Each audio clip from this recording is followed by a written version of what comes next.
What's up, guys? This is Wendigo here from South Bay Glitchers, and this is kind of our first video, so I'll be explaining to you really fast what our role is here at South Bay Glitchers. Our job is to supply you with glitches, tips, and tricks to further improve your gaming experience. But we're also going to try something else today. We're going to try and review games that either are new or games in our eyes that did not get enough popularity that it should have. So the review categories are gameplay, graphics, single-player story, multiplayer, replay value, and the overall, which is averaged at the end. And we'll be rating those 1 out of 10, 10 being epic, 1 being bullshit. So yeah, here we go. So the first category we have here is gameplay. And this game is very different than the average first-person shooter such as Call of Duty, because this game gives the player a very awesome futuristic feel by giving the player high-powered weapons at their disposal and also giving the player strong shields to aid them within battle. And this will eventually, as you progress through the game, create more strategies to fight, and it'll just be overall loads of fun. And some of the new things in Reach are the armor abilities, which are armor lock, there is sprint, also some active camo, which is camouflage, and it will totally change your gaming experience. And sometimes it'll make the game a little bit more difficult, but other times it will really help you out, so definitely check those out. And also the new vehicles in this game. One of them is the Falcon, which is a giant helicopter with 2 machine guns on the side, and it holds up to 3 people, 1 being a pilot, 2 being 2 gunners. And also the other vehicle is the Revenant, which is basically a giant armored floating hovering car, whatever you want to call it, but it's got some turbo to it and also like a giant tank cannon, and it's a 2-seater, so one could be driving, the other one's going to be shooting with their gun.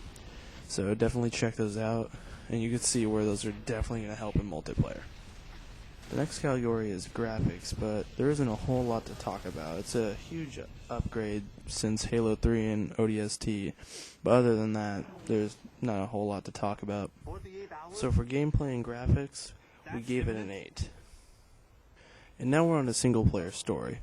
This single-player was okay. It wasn't too great. For other Halo fans, it's pretty cool, but for someone who's never played Halo, this is the prequel to all the Halo series, by the way. For anyone that hasn't played Halo, this is going to be absolutely confusing for them, so I wouldn't really recommend it. So for single-player story, we gave it a 6. Now we're on to the really fun stuff, the multiplayer. And for Halo Reach, I gotta say, this is one of the most awesome just display of multiplayer I've seen in a long time. This is probably my favorite multiplayer game out there. It's just so much fun. I mean, there's so many things to do. If you don't want to do Team Slayer, you do some zombies. If you don't want to do zombies, do some Team Objective. There's just so many things to do. And this game is, all the weapons, they're exactly the same as you saw in the single player. They got the same strength, everything. And it's just pretty awesome. No one starts with any different weapons. They're all the same. And you just find them, and they're just completely awesome. Like, you pick up a gravity hammer and just dominate with it. It's just such a fun time. I guarantee you're just going to be laughing with your friends for hours and hours on end with this multiplayer. It's awesome. And for that, we gave it an 8. It's just one of the greatest multiplayers we've seen in a while. So the next category we have here is replay value. And this is just basically how likely are you going to play this game again. And this game had some high replay value. There's just so much to do. You finish the single player, you're going to play the multiplayer. And during the multiplayer, you're going to customize your guy, as you see right here. And if you don't want to do the multiplayer, there's a custom game option. Make your own game mode with your friends. Make it totally awesome. Do whatever you want. And also, you could do a forge match. Just make whatever you want. I kid you not, like whatever you want. Make like a giant sculpture of, I don't know, just giant, I don't know, Master Chief or something. Just do something awesome. There's just so much to do in there. And I guarantee you won't get bored of this game, just all the options. And now you see here, This is a little bit of Forge of me and the Falcon, the new vehicle in Halo Reach. And this is a dropship that I found on here, and someone actually made this. And you'd think it'd be hard, but if you take some time to do all this, it's really not that hard getting used to. And for replay value, we gave it a 9, which is really dang good, seeing that how much stuff you could do in this game. So yeah, thank you for watching.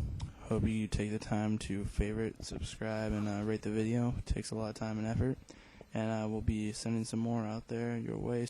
And as you can see, Halo Reach gets a 39 out of 50, which is a 8 on the scale, which makes it an awesome game. So hope you guys check this out. Thanks for watching. Good night.